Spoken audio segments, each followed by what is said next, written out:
Friends, welcome to my YouTube channel Sujeet Kumar Stambh classes गो। आज फिर से हम 11th क्लास के जो NCERT सॉल्यूशन करवा रहे हैं उसका नेक्स्ट पार्ट लेकर के आ गए हैं। एक्सरसाइज 1.1 में कुछ पार्ट रह गया था बताने के लिए, क्योंकि वीडियो लंबा हो रहा था और हाथ में रखे रखे हाथ भी दुखने लगता है। इसकी वजह से वीडियो काटना पड़ा और उतना ही तक रहने दिया कि नेक्स्ट का पार्ट में हम अगला क्वेश्चन करवा देंगे। तो देखिए क्वेश्चन, अब देखिए हमने तीसरा तक करवा दिया था, ये चौथा नंबर है, नज़र आ रहा होगा। चौथा नंबर से निम्नलिखित समुच्चयों को समुच्चय निर्माण के रूप में व्यक्त कीजिए। निम्नलिखित समुच्चयों को समुच्चय निर्माण के रूप में व्यक्त कीजिए। तो समुच्चय निर्माण मतलब क्या बताते हैं, ठीक है ना। सेट बिल्डिंग में बताना है, ठीक है ना। ये क्या है, रोस्टर फॉर्म में आपको दिया हुआ है, आपको किसमें बताना है, सेट बिल्डिंग फॉर्म में बताना है, ठीक है। मतलब समुच्चय निर्माण के रूप में बताना है, अर्थात सेट बिल्डिंग फॉर्म के रूप में बताना है। देखिए इसकी स्थिति देखिए तो 3, 6, 9, 12, मतलब 3 का 3, 3 दूनी 6, 3 तिया 9, 3 चौका 12। अगर हम 3n करते हैं और 1 से 4 संख्या लेते हैं तो क्या आ जाएगा, 3n मतलब क्या हुआ, 3n मतलब n की जगह पे 1 रखेंगे, n की जगह पे 2 रखेंगे, एक की जगह पे 3 रखेंगे, n की जगह पे 4 रखेंगे, तो 3 का 3, 3 दूनी 6, 3 तिया 9, 3 चौका 12 आ जाएगा। मतलब क्या हो जाएगा, सेट बिल्डिंग फॉर्म अगर लिखते हैं तो देखिए किस तरह से हम व्यक्त कर सकते हैं। यहाँ पर मैं आपको बता देता हूँ। चौथा नंबर क्वेश्चन का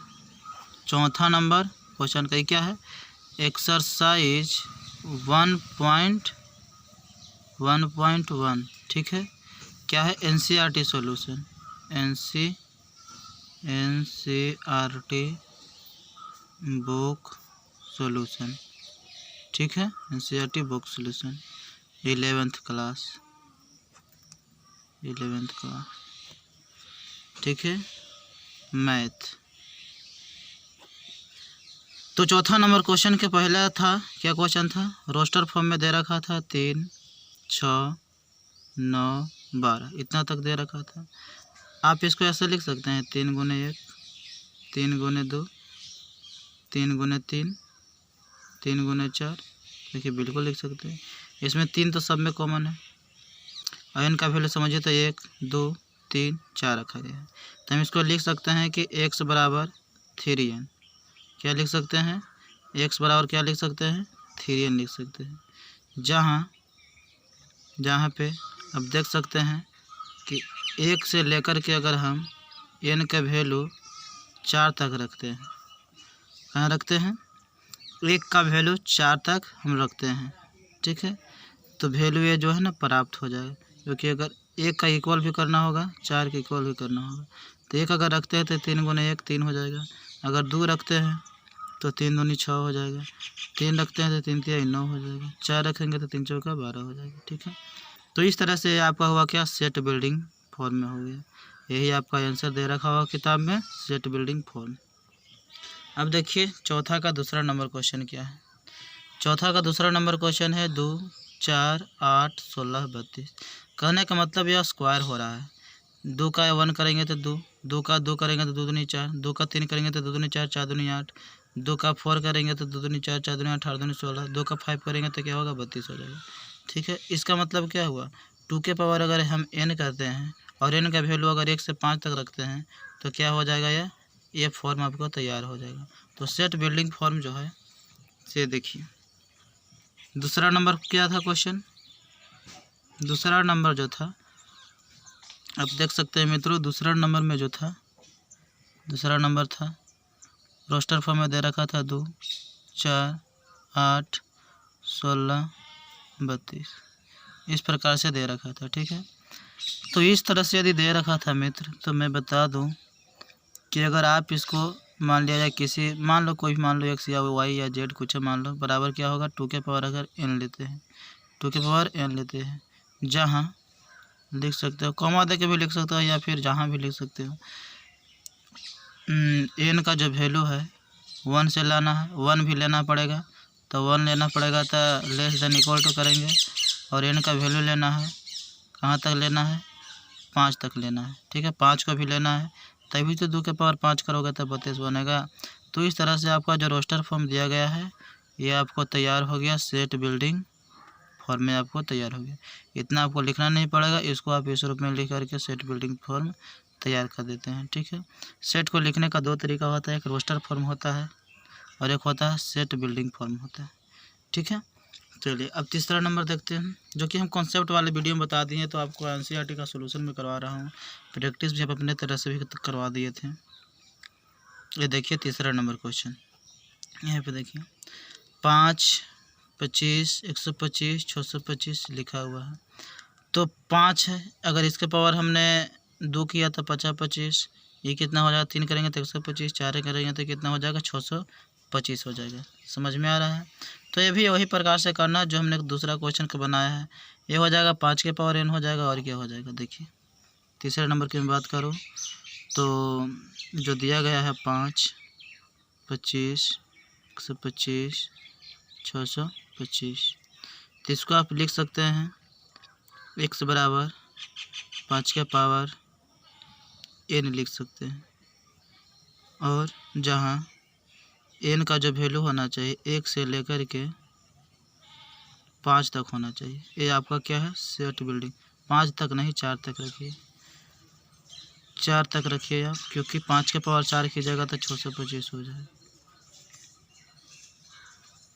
ठीक है, तो इस तरह से तैयार हो जाएगा, 1 पावर 5 n कर दीजिएगा, तो इस तरह से तैयार हो जाएगा। समझ में आया कि नहीं आया, समझे कि नहीं? ठीक है, तो इस तरह से क्या हुआ, तैयार हो गया स्वेट बिल्डिंग थ्योरम में। अब देखिए अगला क्वेश्चन क्या है, चौथा नंबर देखते हैं। 2, 4, 6 इस प्रकार से बढ़ता जा रहा है, 8 बढ़ेगा, 10 बढ़ेगा। तो अगर हम करते हैं, यहाँ विषम संख्या दे रखा है, तो विषम संख्या अगर हम रखते हैं मित्रों, तो अगर हम रखते हैं 2n अगर रखते हैं तो हो जाएगा क्या, 2 गुने 1, 2 दूनी 4 और द्वितीय 6, 2 चौका 8। आप ऐसे तैयार कर सकते हैं, 2n के रूप में भी ला सकते हैं। और कोई तरीका है क्या? ठीक है, आप इसको बिल्डिंग फॉर्म में अपना जो भी मेथड अपनाना है आप अपना सकते हैं। ठीक है, 2 दूनी 4 स्क्वायर के रूप में तो लेगा ही नहीं। ठीक है, तो आप इसको लिख सकते हैं, यही 2n आप लिख दीजिएगा तो चल जाएगा।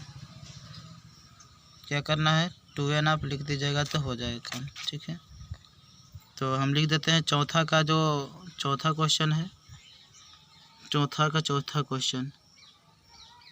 ठीक है, एक क्या दे रखा था, 2 दे रखा था, 4 दे रखा था और 6 दे रखा था और डॉट डॉट किए हुए था।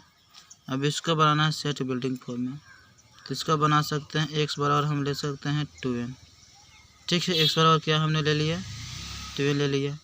ठीक, तो अगर हम 2n अगर ले लेते हैं मित्रों, तो n बराबर क्या रखना पड़ेगा, n बिलोंग्स टू, n जो है ना, n बिलोंग्स टू हम करेंगे नेचुरल नंबर से। क्या करेंगे हम, जहाँ n belongs to natural number. Natural number कहने का मतलब 1 से शुरू होता है, आप 1 यहाँ रखते जाइए, तो 2 गुने 1 2, फिर 2 रखेगा, 2 दूनी 4, फिर 3 रखेगा, 2 तिहाई 6। तो इस तरह से आपको तैयार हो जाएगा। समझे कि नहीं समझे? समझ गए हैं? तो इस तरह से आप तैयार कर सकते हैं, कोई दिक्कत परेशानियाँ नहीं होगी। समझ गए ना? अब देखिए अगला क्वेश्चन क्या है। अगला का जो क्वेश्चन है मित्रों, वह है 1 4 9, 1 4 9, और इस तरह से कहाँ तक जा रहा है मित्रों, 100 तक जा रहा है। ठीक है, तो 1 के स्क्वायर कीजिए, 2 के स्क्वायर कीजिए, 3 के स्क्वायर कीजिए। ठीक है, तो मतलब क्या हुआ, n के स्क्वायर अगर करते हैं आप, n के स्क्वायर ना, क्योंकि n के जगह पर रखिएगा 1 तो 1 आएगा, 2 के रखिएगा तो 2 में 4 आएगा, 3 रखिएगा तो 3 9 आएगा। तो इस तरह से हम 10 तक अगर लेते हैं n के स्क्वायर में, तो हम मान सकते हैं मित्रों कि यह सेट बिल्डिंग थ्योरी में बन सकता है। ठीक है, तो इस प्रकार से 5वां नंबर जो क्वेश्चन था क्या था, एक बार और देख लेता हूँ। 5वां नंबर जो क्वेश्चन था 1 4 9 और डॉट डॉट 10 तक था, 1 था, 4 था, 9 था, डॉट डॉट कितना था, 100 तक था। अब इसको हम सेट बिल्डिंग फॉर्म में लिख सकते हैं। x बराबर हमने लिख दिया क्या, n स्क्वायर लिख दिया। क्या लिख दिया मैंने, n स्क्वायर लिख दिया। x बराबर हमने क्या रख दिया, n स्क्वायर, जहाँ n जो है 1 से लेकर के 10 तक होना चाहिए। 1 से कहाँ तक होना चाहिए?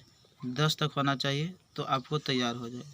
क्योंकि अगर 1 यहाँ रखते हैं तो 1 आएगा, 2 अगर रखते हैं तो 2 दूनी 4 है, 3 रखते हैं तो 3 तिहाई कितना आएगा? 9 आ जाएगा। 4 रखेंगे तो 4 चौके 16 है, 5 रखेंगे तो 5 25 आएगा, 10 रखेंगे तो 10 100 आ जाएगा। ठीक है, अंतर हो गया। तो इस तरह से हम सेट बिल्डिंग फॉर्म में हम लोग लिख देते हैं। तो चलिए अब देखिए अगला क्वेश्चन है। अगला क्वेश्चन क्या कहता है? देखिए अगला क्वेश्चन, निम्नलिखित समुच्चयों को सभी अवयवों को सदस्यों को सूचीबद्ध कीजिए। ठीक है, अब सूचीबद्ध करना है मतलब क्या हुआ? आप समझिए कि यह रोस्टर फॉर्म में ही लिख देना है। ठीक है, अब देखिए पहला नंबर है 5वां का पहला। अगर 5वां का पहला की बात करूँ तो कहता है कि x एक विषम प्राकृतिक संख्या है। x से क्या है? विषम प्राकृतिक संख्या है। तो विषम प्राकृतिक संख्या क्या हो जाएगा मित्रों? 1 हो जाएगा, 3 हो जाएगा, 5 हो गया, 7 हो जाएगा, डॉट डॉट डॉट डॉट अनंत तक चल जाएगी। ठीक है, तो 5वां का a की अगर मैं बात करूँ, 5वां के फर्स्ट a बराबर क्या दे रखा है? a बराबर दे रखा है मित्रों, क्या दे रखा है कि x एक विषम प्राकृतिक संख्या है। तो आप इसको लिख दीजिएगा, विषम प्राकृतिक संख्या में क्या आएगा? 1 आएगा, 3 आएगा, 5 आएगा, 7 आएगा, डॉट डॉट डॉट डॉट आएगा, इस तरह से आएगा। अब बनाते हैं दूसरा नंबर क्वेश्चन 5वां। दूसरा नंबर क्या है? b बराबर है, प्रश्न करता है कि x एक पूर्णांक है, -1/2 से 9/2 तक, और -1/2 नहीं होना चाहिए, 9/2 नहीं होना चाहिए। 9/2 से छोटा होना चाहिए x का वैल्यू, -1/2 से x का वैल्यू बड़ा होना चाहिए। -1/2 मतलब क्या हुआ? -0.5 हो जाएगा। तो -0.5 से छोटा बड़ा क्या होता है? 0 होगा। तो 0 स्टार्ट करेंगे, और इसका कितना हो जाएगा? 9/2 को हम लिख सकते हैं कितना? 4.5 लिख सकते हैं। तो 4.5 से छोटा कितना हो जाएगा? 4 हो जाएगा। मतलब 0 से लेकर के 4 तक पूर्णांक संख्या हमको लिखना है। तो दूसरा नंबर देखिए, 0 1 2 3 4 तक, ये आपका हो गया क्या? इंटीजर नंबर का सेट हो जाएगा। ठीक है, अब देखिए अगला नंबर क्वेश्चन की अगर मैं बात करूँ, तीसरा नंबर c बराबर क्या दे रखा है? x एक पूर्णांक है, तो x स्क्वायर 4 से क्या होना चाहिए? छोटा होना चाहिए। x स्क्वायर 4 से क्या होना चाहिए? छोटा होना चाहिए। ठीक है, और इक्वल भी होना चाहिए। और एक क्या है? पूर्णांक है, तो 4 से छोटा क्या हो जाएगा? और 4 भी लेना है, तो 4 चौका 16, 3 तिहाई 9, 2 दूनी 4, 1 में से कीजिएगा 1, 0 से कीजिएगा 0, फिर आप -1 से कीजिएगा तो फिर 1 आएगा, फिर 2 से कीजिएगा, -2 से 2 दूनी 4 आएगा, -3 से कीजिएगा 3 तिहाई 9 आएगा। तो x क्या है? एक पूर्णांक है, इंटीजर नंबर है, और 4 से क्या हो? छोटा होगा। तो इस तरह से आप तैयार कर सकते हैं। जैसे कि अगर 5वां का तीसरा की अगर मैं बात करूँ, ठीक है, तो क्या कह रहा है प्रश्न में कि इंटीजर नंबर होना चाहिए, एक पूर्णांक होना चाहिए, और x स्क्वायर 4 से छोटा और इक्वल होना चाहिए। x स्क्वायर 4 से छोटा और इक्वल होना चाहिए। x स्क्वायर 4 से छोटा और इक्वल होना चाहिए। तो मतलब क्या हो जाएगा मित्रों? 4 हो जाएगा। नहीं, 4 अगर रखेंगे तो कितना हो जाएगा? 4 चौका, यहाँ पे आप देखिए देखिए देखिए देखिए देखिए क्या है क्वेश्चन में? x एक पूर्णांक है, x स्क्वायर 4 से छोटा होना चाहिए, है ना? वैल्यू 4 से छोटा। तो 4 से छोटा वैल्यू कौन कौन हो सकता है? हो सकता है, क्या हो सकता है? 4 चौका कितना हो जाएगा मित्रों? 16 हो जाएगा। अगर 3 की मैं बात करूँ तो 3 तिहाई कितना हो जाएगा? 9 हो जाएगा। 2 से लेते हैं तो 2 दूनी कितना हो जाएगा? 4 हो जाएगा। 1 से अगर लेते हैं मित्रों तो कितना हो जाएगा? 1 हो जाएगा। और इसी प्रकार से आपको बढ़ता चला जाएगा। और 0 लेते हैं तो 0 हो जाएगा। -1 लेंगे तो कितना हो जाएगा? फिर 1 हो जाएगा। -2 लेंगे तो 2 दूनी 4 हो जाएगा। -3 लेंगे तो 9 हो जाएगा। -4 लेंगे तो 16 हो जाएगा। -5 लेंगे तो 25 होगा। इस तरह से बढ़ता चला जाएगा। ठीक है, तो तीसरा नंबर का c बराबर जो वैल्यू आएगा, इस तरह से आप प्राप्त कर सकते हैं। ठीक है, क्योंकि x स्क्वायर जो है से 4 से छोटा होना चाहिए। तो 4 से छोटा हो गया, ऐसा हो गया ना? सही से है ना? थोड़ा सा ना इसका हम चेक कर लेते हैं। देखिए हमें भी लग रहा था कि कुछ ना कुछ डाउट जरूर है। देखिए यहाँ पे ये जो क्वेश्चन में कहा गया है मित्र, x स्क्वायर 4 से इक्वल और छोटा होना चाहिए। तो अगर हम 2 रखते हैं तो क्या हो जाएगा? 2 दूनी 4 इक्वल हो जाएगा। अगर हम x की जगह पर 1 रखते हैं, हमको x पूछ रहा है ना, x पूर्णांक है, यहाँ वाला निकालना है। अगर 1 रखते हैं तो क्या हो जाएगा? तभी छोटा हो जाएगा। अगर 0 रखते हैं फिर भी 4 से छोटा होगा। अगर -1 भी रखते हैं तो 4 से छोटा होगा। -2 भी रखते हैं तो क्या होगा? 4 से इक्वल हो जाएगा। अगर -3 रख दिया तो फिर 4 से क्या हो जाएगा, 12 हो जाएगा। तो इसलिए -2, -1, 0 और 1, 2 आ सकता है। तो तीसरा का जो है ऐसा नहीं हो जाएगा, ठीक है। ये मिसअंडरस्टैंडिंग थी। तो माइनस आप 2 लिख सकते हैं, -1 लिख सकते हैं, 0 लिख सकते हैं, 1 लिख सकते हैं, 2 लिख सकते हैं। इस तरह से तैयार हो जाएगी, ठीक है। इसलिए मुझे कुछ गड़बड़ लग रहा था, इसलिए मैंने आंसर को, किताब में जो आंसर था उसको हमने देखा। उसके बाद फिर मैंने अंडरस्टैंड कर लिया कि ऐसा बात है, ठीक है। देखिए क्वेश्चन 5वां नंबर जो क्वेश्चन है, 5वां क्वेश्चन है, नहीं 4था क्वेश्चन समझना है ना। लोयल शब्द एक अक्षर है, लोयल शब्द का एक अक्षर है, इसका बनाना है रोस्टर फॉर्म में। तो 4था नंबर देखिए, समुच्चय बनाना है डी बराबर, यही नहीं करना है। लोयल शब्द का देखना है, लोयल, LOYAL, LOYAL। तो इसमें देखिए जो रिपीट रहता है उसको नहीं लिखते हैं, L डबल है तो एगो लिख देते हैं, फिर O है, उसके बाद Y है, उसके बाद A है। इस प्रकार से सेट बन जाएगा। और उसके बाद देखिए 5वां नंबर, E बराबर क्या है, एक वर्ष का एक ऐसा महीना जिसमें 31 दिन नहीं होते हैं। 31 दिन कौन कौन में नहीं होता है, मैं आपको पूरा महीना का नाम ही बता देता हूँ। देखो इधर देखो, मैं बता देता हूँ महीना का नाम। जैसे जनवरी हुआ है आपका, जनवरी कितने का, 31 के दिन का। फरवरी की मैं बात करूँ तो 28 या 29 दिन का, ठीक है। मार्च की मैं बात करूँ तो फिर 31।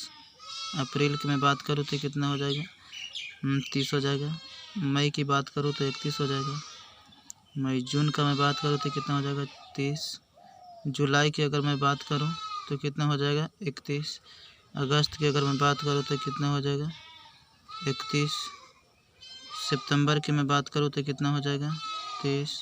अक्टूबर की मैं बात करूँ तो कितना हो जाएगा, 31। नवंबर की मैं बात करूँ तो कितना हो जाएगा, 30। दिसंबर की मैं बात करूँ तो कितना हो जाएगा, 31। तो ये हो जाएगा क्या, नवंबर हो जाएगा, सितंबर हो जाएगा 30 वाला, क्या हो जाएगा, क्या है, मई, जून हो जाएगा 30 वाला, और फिर अप्रैल हो जाएगा 30 वाला। बस मतलब 3, 2, 5 हो जाएगा, अप्रैल, जून, सितंबर और नवंबर। तो देखिए क्या हो जाएगा, अप्रैल हो जाएगा, ठीक है ना, अप्रैल हो जाएगा, आपको जून हो जाएगा, और सितंबर हो जाएगा, सितंबर लिख सकते हो ना, सितंबर हो जाएगा, आपको नवंबर हो जाएगा, नवंबर हो जाएगा। और कहीं पर है क्या,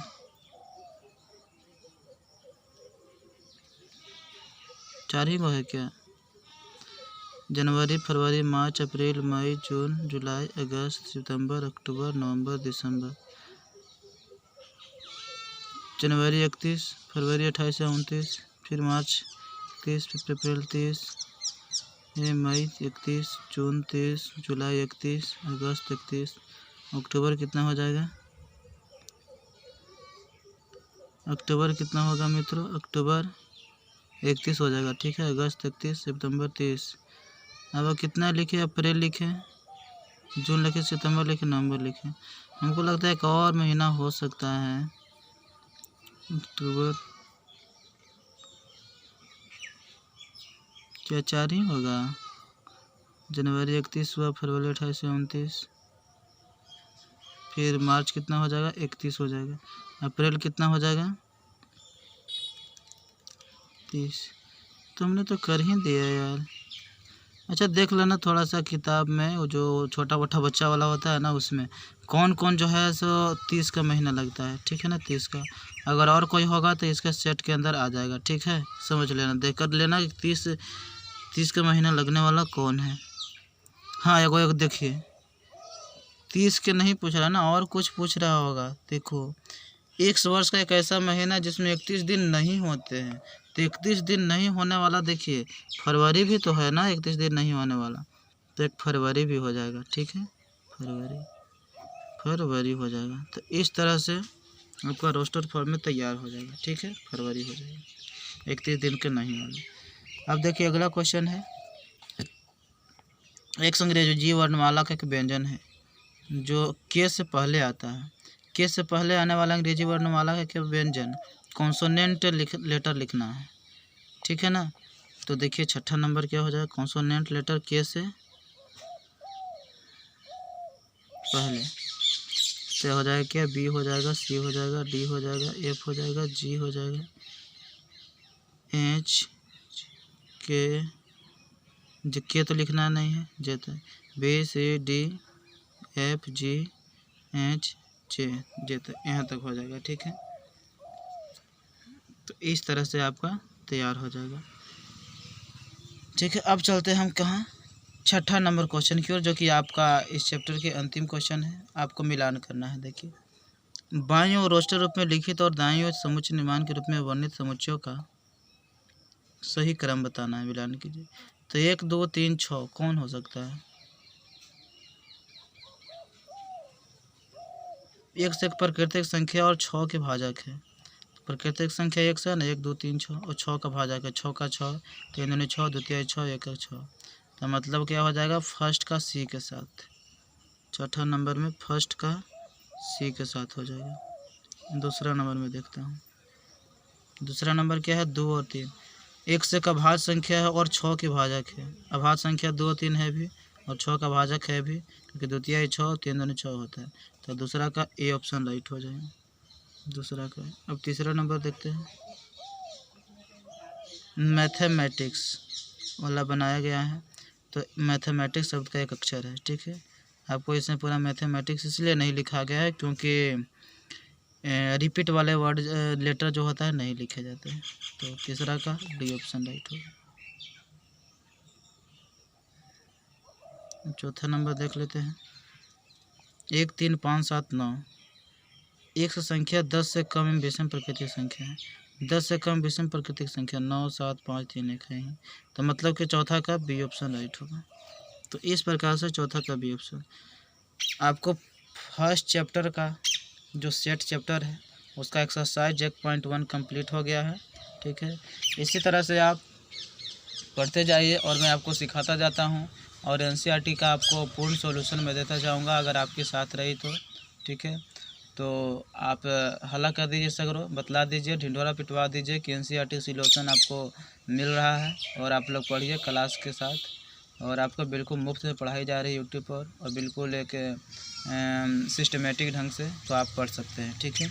इतनी ज़्यादा प्रैक्टिस मैं दे रहा हूँ आपको, एनसीईआरटी सॉल्यूशन करवा रहा हूँ, अपने तरफ से प्रैक्टिस दे रहा हूँ कॉन्सेप्ट ख़त्म होने के पश्चात। अब कॉन्सेप्ट के वीडियो देखना चाहते हैं तो कॉन्सेप्ट का प्लेलिस्ट बना होगा 11th क्लास के नाम से, आप उसमें जाकर के देख सकते हैं। जो 12th क्लास के छात्र होंगे आप 12th क्लास में जाकर के आप देख सकते हैं, प्लेलिस्ट होगा। और एनसीईआरटी सॉल्यूशन का एक मैं अलग प्लेलिस्ट बना रहा हूँ, तो जा कर के लाइन से आप देख सकते हैं, ठीक है। Thank you for watching video. अगर लाइक नहीं किए हैं तो लाइक कर दीजिए, और सब्सक्राइब कर दीजिए, और शेयर ज़रूर कर दीजिए जितना व्हाट्सएप है उस पर।